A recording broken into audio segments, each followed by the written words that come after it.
Well, good afternoon. Welcome and thanks for joining us today for our second new knowledge session of 2024. It's hard to believe. If this is your first time or your 100th time, welcome, and we're so glad that you could join us. If this is your first time, this is a series of professional development workshops that supports business owners and nonprofits and citizens in growing skills in various aspects of business and operations. My name is Sandy Ratliff. I am with Locus, formerly known as Virginia Community Capital, and I'm one of the partners in this program, along with the Washington County Chamber of Commerce, the Virginia Highlands Small Business Incubator, and the town of Abington. This program was started in 2014 as a way to support the Washington County Business Challenge, and now it's grown to become a statewide initiative. And I was just sharing with our speaker that I think this is probably the longest running professional development series in Virginia that I'm aware of.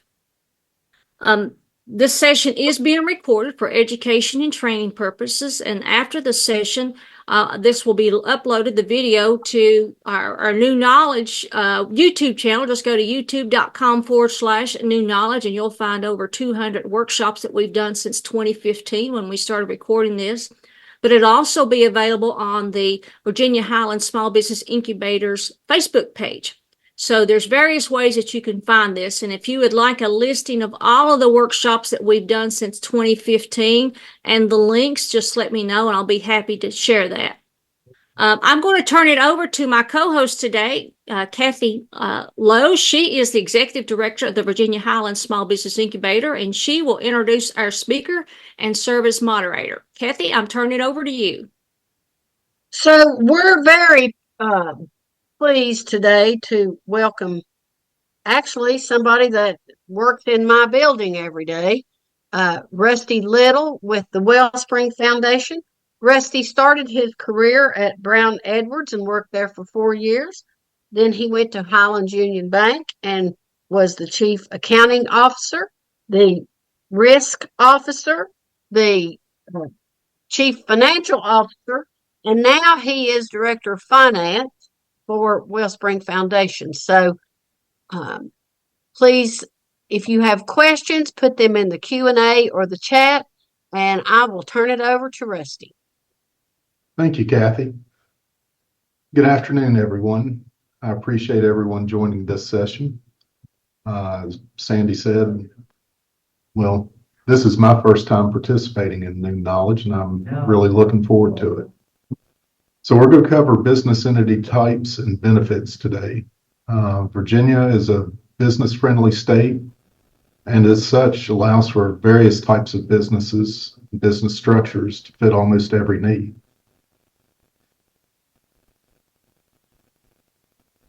We're going to start with sole proprietorships.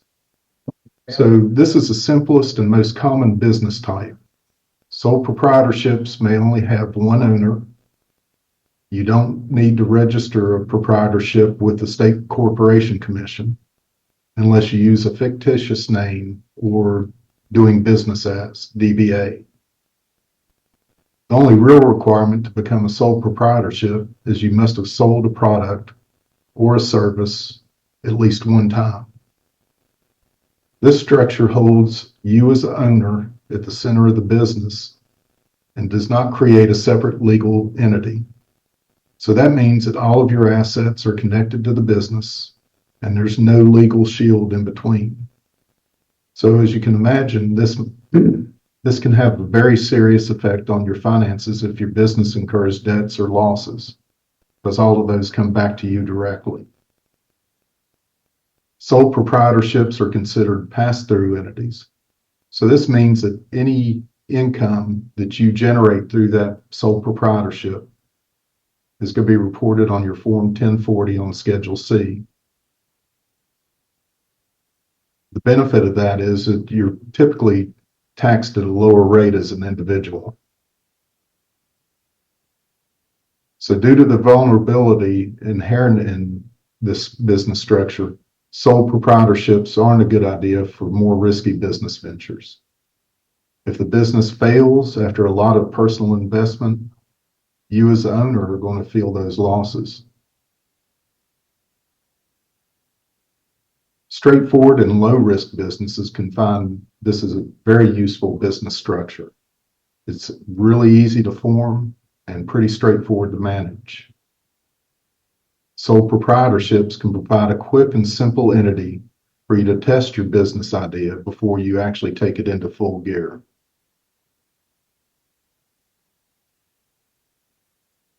So the pros on the sole proprietorship include no government setup or fees, so you don't have to register with the SEC, again, unless you're using DBA or a fictitious name.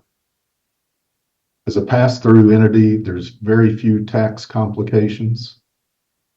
It's not restricted by a formal business structure and rules, so you have a lot of flexibility to operate the business how you want to. It's got easy record keeping and bookkeeping. But again, you do need to maintain a good set of books to make sure that you put everything on your Schedule C on your 1040. The negatives relating to sole proprietorships, you have full personal responsibility should something go wrong. You really don't have access to business loans or any other means of raising money other than what you can do in your individual.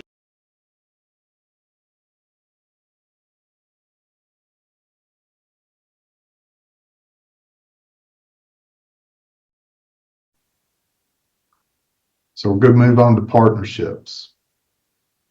Partnerships are formed when two or more people join forces to engage in any profit-seeking business activity. General partnerships, which are the most common, are essentially sole proprietorships that are expanded to cover two or more owners. A general partnership, sometimes just called a partnership, is an association of two or more people to carry on as co-owners, a business for profit.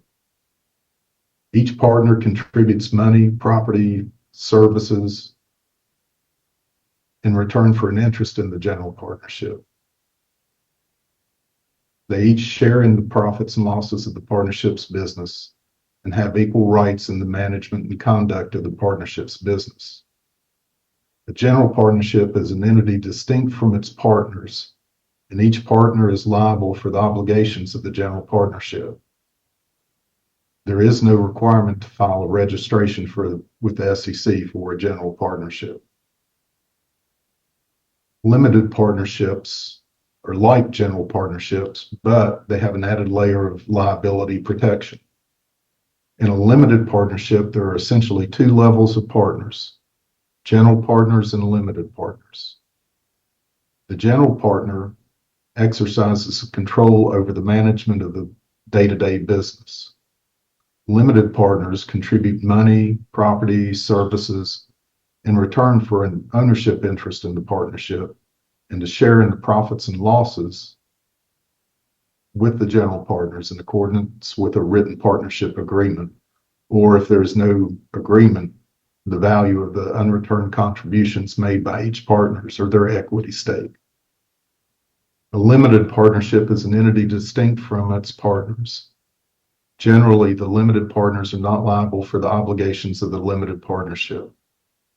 Each general partner is liable for the obligations of the limited partnership. There's also, excuse me, a registered limited liability partnership.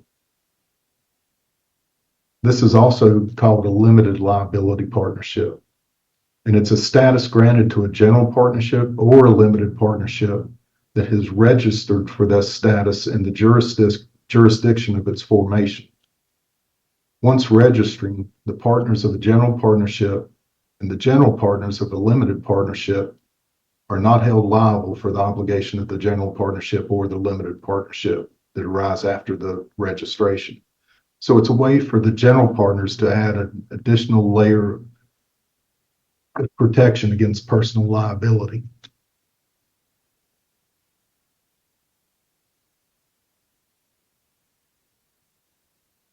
So the pros of partnerships has all of the same advantages of a sole proprietorship: access to additional capital through shared financial responsibilities.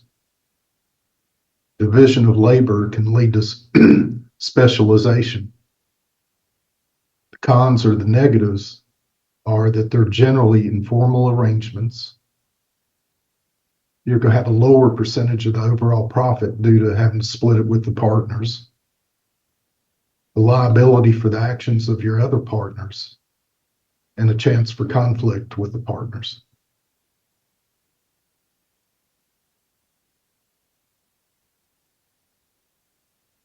So we'll move on to limited liability companies. These are LLCs or PLLCs, which is professional limited liability company. A limited liability company is an unincorporated association of one or more members, the owners, who share in the profits and losses of the company's business. It's managed in accordance with an operating agreement by one or more members, which would be a member managed, or by one or more managers, manager managed. A LLC is a separate legal entity, and generally, the members and managers are not liable for the obligations of the company.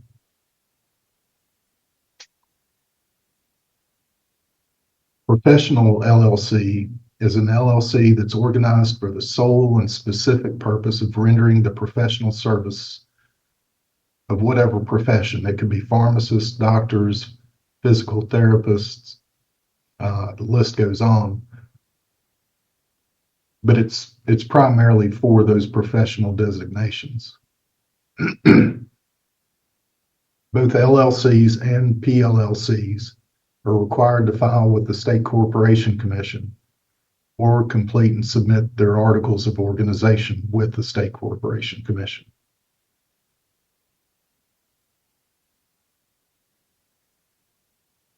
Pros of LLCs: the members aren't personally liable for the actions of the company.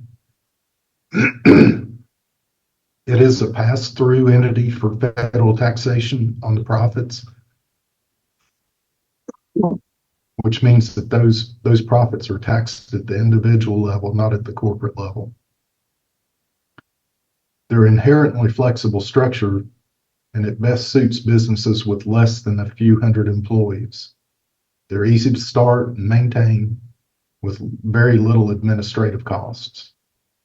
The negatives: there are limits to your liability. So the case of piercing the corporate veil, and this is where the courts have put aside limited liability and hold a corporation's shareholders or directors personally liable for the corporation's actions or debts.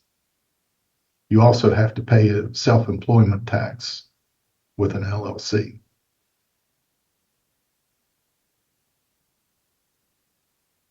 Corporations, we've got two different kinds and then sort of a hybrid. But a C corporation is what most people think of when they imagine, when they imagine a standard corporation. These corporations are allowed to issue shares and issue various classes of shares. For example, preferred and regular stock of a company.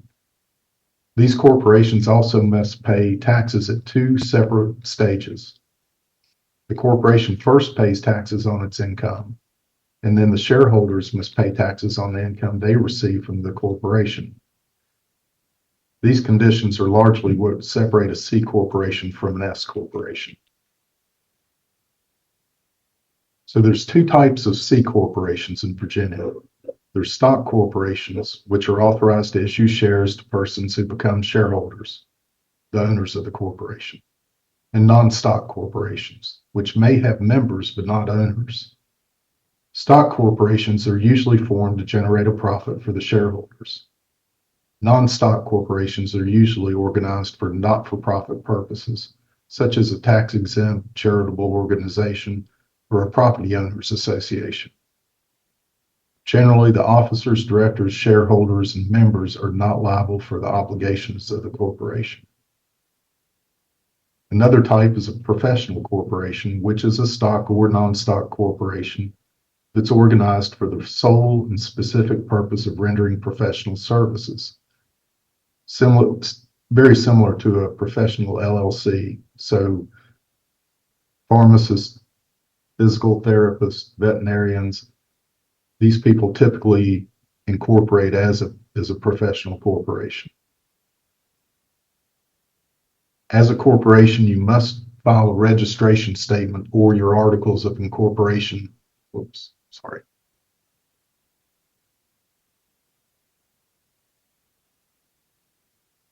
With the SEC. So the other type of corporation is a S corporation, which is pretty much a C corporation that has taken an S corporation election with the IRS. This gives it a distinct tax advantage. The main one is that it allows for pass-through taxation of the profits. It's not taxed at the corporate level, but passes through to the individual owners.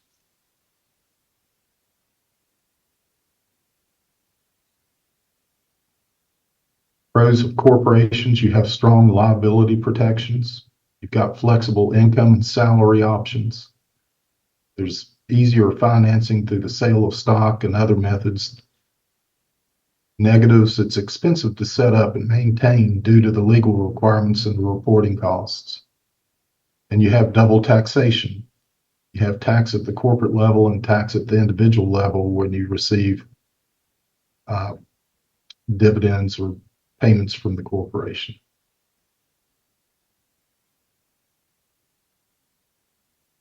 So I've included some resources here. Virginia Business One Stop is an excellent site. If you're starting a new business, it pretty much walks you through the whole process, whether you have to register, getting a tax ID number, gives you the whole list of processes.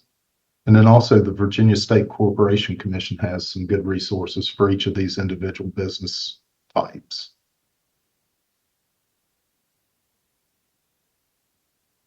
And I'm down to the questions.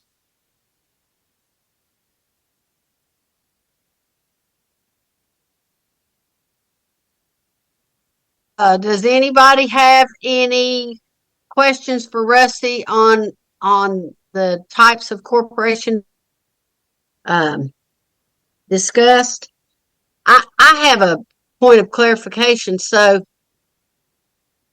Rusty, when you said that there's no filing necessary unless Sole proprietorship. yes, Yeah. will you explain how they apply for a fictitious name certificate and why they have to do that? So even using a DBA or fictitious name, you're still going to use your tax ID number, your social security number. But since you're using the fictitious name or the DBA, you do need to register that with the State Corporation Commission so that they're aware of it. But on your Schedule C, on your 1040, your business name would be that DBA or that fictitious name. Okay. And so can you, like, in your experience, when somebody elects to be a sole proprietor, can you explain to them what they're not? Like, I know one time we had somebody that said when they died, they wanted their business to go to, so and so. And I'm like, when you die, the business dies. It So does. talk about the pitfalls of just being a sole proprietor. So like you said, there's no continuity with that business. Once you're deceased or that business ends, they cannot assume that business in a transitional period. So if you're cleaning house or if you're mowing yards or doing a business out of your house, a sole proprietorship structure is probably the best suited for you because it's very easy, not complicated at all. But once you get into a little bit more complicated business or a little bit more risky business, you really need to look at other business structures, entity structures to protect yourself. You wouldn't want to have a axe throwing bar as a sole proprietorship because of the liability. And so that brings me around to something else. Folks say, "Oh, I'm going to," even a LLC. They'll say, "I'm going to start an LLC. Where can I get a loan or a grant?" So, number one, in the whole state of Virginia that I know of, there are no free grant money available. You create 50 jobs and have $1 million investment. So that's number one. But number two, just because you decide to start a business as an LLC, talk to them a little bit about what the banking world looks at in a startup business. So if you're starting out an LLC, again, you're basing the capital of that business on what you contribute. Those are the assets. Those are what the bank are going to look at unless you do a personal guarantee on that loan. So again, once you start doing personal guarantees, you're jeopardizing your personal assets. So Right. it's very similar to any type of loan. The bank is going to look at the underlying assets and what the loan to value, they want to make sure they're going to stay within a certain range. As a startup, a bank is not going to loan 100% of what you're requesting. They're going to want some skin in the game. Right. And again, as an LLC, if you buy a bunch of equipment that have loans on the equipment, the bank still wants some kind of guarantee for your operational expenses that you're trying to borrow for, correct? So are you saying that you borrowed the money from the bank for that equipment, those vehicles? Well, let's just say you buy, I don't know, a generator from CAT and you owe CAT. That can't be used as the collateral because you already owe that, right? That's right. So sometimes we have folks that kind of think that an LLC protects them from if they default on a loan, the LLC protects them. But that's not really true because the bank's not going to loan it to them in the first place, right? That's correct. Like I say, when you form an LLC, the equity for each of the partners is based on what they contribute. So if I contribute a building, which will house our business operations, the value of that building is my equity investment. Okay. But once I contribute that to the LLC, it's no longer in my name, right? It's going to be in the LLC's name, which if there was no encumbrances on that, they could use that as their collateral for borrowings. Same thing with vehicles, equipment. It just depends on what type of business you're starting. Okay. So I have some questions here that I've received. So I start as a sole proprietor and I'm working out of my home, but my business has grown and I want to lease space and hire employees. Do you recommend that owners hiring a professional to not only help them determine the best entity for their business and, the structure of how they hire employees? Absolutely. It's going to be an upfront investment, an upfront cost, but it's a lot cheaper to get it right at the very beginning than it is to try to fix it if you set up your structure and it's not the right structure for the business you're doing, then it can be very costly to try to change it at that point in time. So Yeah. I mean, there's great resources out there on the web, but unless you know how to interpret them and, apply them, then it's a lot better. It's a lot safer to go to someone who handles this on a routine basis and has that knowledge and expertise.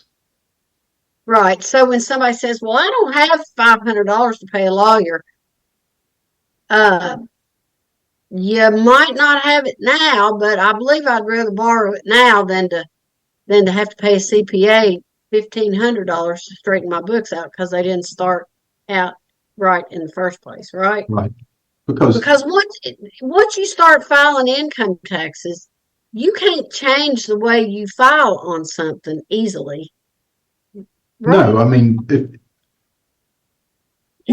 say you started a partnership and you want to transform that business into a corporation, you're going to have to dissolve that partnership and then start the process again of forming a corporation. So again, the $500 on the front end can save you a lot of money on the tail end. Right. But so a partnership files a Form 1065. Anything that they make, you issue K-1s to each of the owners based on their ownership percentage of the profit and loss for that year. And then you report that on your individual income tax return. Right. And then they pay self-employment tax each, right? That's right. Okay. Rusty, I just want to point something as you were talking. It made me think of something when you're talking about sole proprietor. Probably in any of these business entities, as you're developing your business plan and trying to decide your business entity, I think it's also good to have in the back of your mind your succession plan. Just like a sole proprietor, if your husband had that business and he passes away, what I gathered from you, it doesn't automatically go to the spouse that's left. No. So you've got to look at these things on the future if something happens to you. Right. And so from a continuity standpoint, a partnership makes a little bit more sense. If one of the partners were to pass away, you can always hold that partnership interest and continue the business as it is with a new owner added to it. Right. Rusty, do you ever, I mean, when people are asking you about that, is it rare that you say, "I think you ought to be a sole proprietor"? I almost never recommend that to anybody. Again, I mean, if you're doing, I mentioned before, like if you're doing house cleaning, it doesn't make sense to get unless you're going to do it on a large wholesale basis, it doesn't make sense to get a complicated business entity structure. It's a lot easier and just to run it as a sole proprietor because you have very little liability in that business. Except if somebody accuses you of stealing or you break somebody's $10,000 sculpture or whatever, you're personally liable for that, right? You are personally liable. So then you're talking insurance. You've got to weigh everything in your decision. I mean, it's very low cost to start a sole proprietorship versus any of the other business structures. So it's really depends just on what your model is. Yeah. And Rusty, Go ahead, Sandy. last night we had session 2 of the Washington County Business Challenge, and the speakers, the panelists, we had an attorney, an insurance, and a CPA, and we sort of touched on this, but I think that anybody, not only do you need to have a succession plan, but if you're putting any kind of records on about your customers on your computer, whether that be credit card, banking, or anything, please be cautious and include in your business plan and your budget a cybersecurity insurance, because we've seen, and when you just read the news and people has gotten hacked and their data, customer data. And, if I'm your customer and I entrusted you to take care of my data and all my personal information, I can go and sue you. And, that could put you out of business. Just one mistake. One occurrence, yeah. So yeah, where I work now with the foundation is completely different than when I worked for the bank. I mean, you think about all of the personal information that we maintained in our systems there. And so from a risk mitigation standpoint, the insurance was a must have. I mean, you cannot operate without that type of insurance. But yeah, if you're maintaining any type of proprietary information on individuals or businesses, you really need to look at some type of cyber policy, and they're relatively inexpensive for what you get. Now, they might require you to put in some controls and procedures to mitigate a lot of the risk, but you should be doing that anyway. Well, and that goes back to your business entity that you select. A sole proprietor, I'm very easily can go after you directly in all your personal assets. If you're an LLC, it's a little tougher for me to go after your personal assets if I'm going to sue you. It is, unless I did it knowingly. If I was negligent or knowingly, then you still got some liability there. You can't really protect everything through the corporate structure. You still got to act in good faith and try to do everything you can to protect. But yeah, I mean, it's LLCs, limited liability partnerships. If you're a limited partner, you do have some additional protection.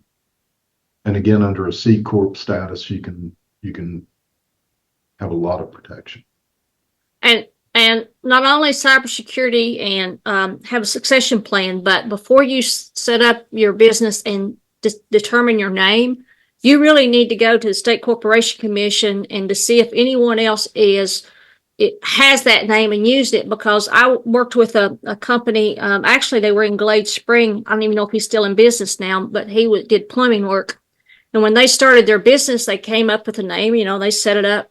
Well, it turned out that someone in the Richmond area had that same name and had run into some issues.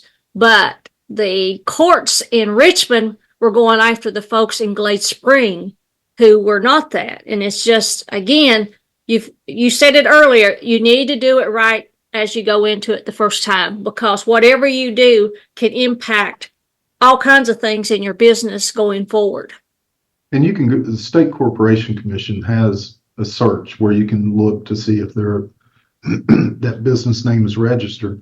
And I'll take it a step forward. If you go operate a website, go out and look and see if that website has been registered with one of the domain registries. I've heard of a couple of people who have had to pay quite a bit of money in order to get that domain name once they had their business established. Yeah, I can tell you a story that I don't mind using the name. So my dad got a U.S. patent, and it was a utility patent, which means that you cannot copy the use of the patent. And I thought we were all set. I did not copyright the name. And we approached Bass Pro Shops about buying that lure. They did not buy the lure. They found that we hadn't copyrighted the name, and they copied the lure as much as they could and copyrighted the name, and it's in their catalog now, and they're just waiting for a patent to run out. So you have to be very careful, especially if you're a sole proprietor. I agree. There's a lot of liability for a sole proprietor. Again, Yeah. it's based on what your business model is going to be, uh, but again, it's a really easy, cost-efficient way to test out your business model. I mean, if you're not sure it's going to work, uh, but once you reach a point where you see that business growing and taking off, that's when you need to really look at changing the structure, because it's not that hard to change it from a sole proprietorship to anything else. Right. It's harder to go backwards from LLC to sole proprietor than it is from sole proprietor to LLC. Correct. Right. Correct. And just a free resource that people, if you are not aware of, just about every community or county in Virginia has a small business development center. And I would say, well, they're all over the country, because I know there's one in Johnson City and Kingsport, but they offer counseling and kind of help you navigate the launch or starting your business and what's the best entity that maybe meets your criteria if you don't want to spend $500 at first with a professional. Another resource I'll mention is score.org, SCRE.org. They are part of the SBA, and they have a lot. Most of their counselors are either A, retired from the business industry, or B, are in business and volunteer their time to help folks walk through that process. And it's great not only in starting your business, but as you grow, because a friend of mine had used to own the Corner Dog in Bristol, and he wanted to expand it, but he didn't want to use his capital to expand to a new location. So he said, well, I think I'm going to franchise it. Well, he went to score.org, connected with a counselor in Los Angeles, who, come to find out, helped Burger King and Taco Bell do their franchising. And within 45 minutes, they had him with the kind of documents that you need to do and how you form that. And he ended up selling the whole thing to that franchisee when he sold it. So, there's free resources out there, but if you have a CPA that you have dealt with or an attorney, I highly recommend, even for your insurance, to know, what kind of insurance that you need, how much liability insurance, workman's comp, cybersecurity, whatever type of business, you still need to reach out to those professionals, because if they're doing work for you, they're going to have a vested interest to help you at the beginning. Absolutely. Yeah. Any other questions before we end this session? So thank you, Rusty, for helping us out with this. This is probably one of the most important topics we try to teach, and it's hard to explain to people until they've had just a little bit of experience with it. They Right. kind of don't really get it, but we thank you so much for helping us Sure. Well, explain once again. Sandy made a great point. Score. I mean, this is tribal knowledge that these guys have learned for over decades, and that's a great place to start. I mean, they've been there, they've done it, and they have the knowledge and the toolkit to help And the you. scars And the scars, exactly. to do it. Yeah. That is a fact. Yeah. But Rusty, I want to thank you for, we couldn't do this whole program, and I know Kathy agrees, if it weren't for folks like yourself that share your expertise and your knowledge with others. And I appreciate you doing this, because it's time out of your busy day, and it takes time to build the content that you presented. So I want to thank you. I do want to do a plug for our next new knowledge session, which will be on February the 7th. And I'm excited about this because it starts our new marketing series with Letterpress Communications, who's going to be leading a series of 4 sessions, all focused on different aspects of marketing. And on February the 7th, they'll focus on the marketing foundations. And that's kind of like when you're starting your business. Marketing can be a very expensive part of your expenditures of your business. So you want to make sure what you're doing and what you're investing in is correct, and is where your customers and future customers are at. And I just wanted to put in a plug again. Today's session is being recorded. It'll be uploaded onto our YouTube channel called New Knowledge. Just go to YouTube and find that. Or it's also going to be on the Virginia Highlands Small Business Incubator's Facebook page. And if you found value in today's session, please share it with others. And I'll be sending you out an email with all of Rusty's slides, as well as the link to the video. Share it with somebody else. This is the whole reason we're doing this, is to share and help businesses, not only in Washington County, but throughout the region and the state. So that's all I have, boss. Kathy, if you got anything else? No, just thank you, Rusty, for helping us out with this session. Thank you, guys. Have a great day, and look forward to seeing you on February the 7th. Thanks. Bye. Bye-bye.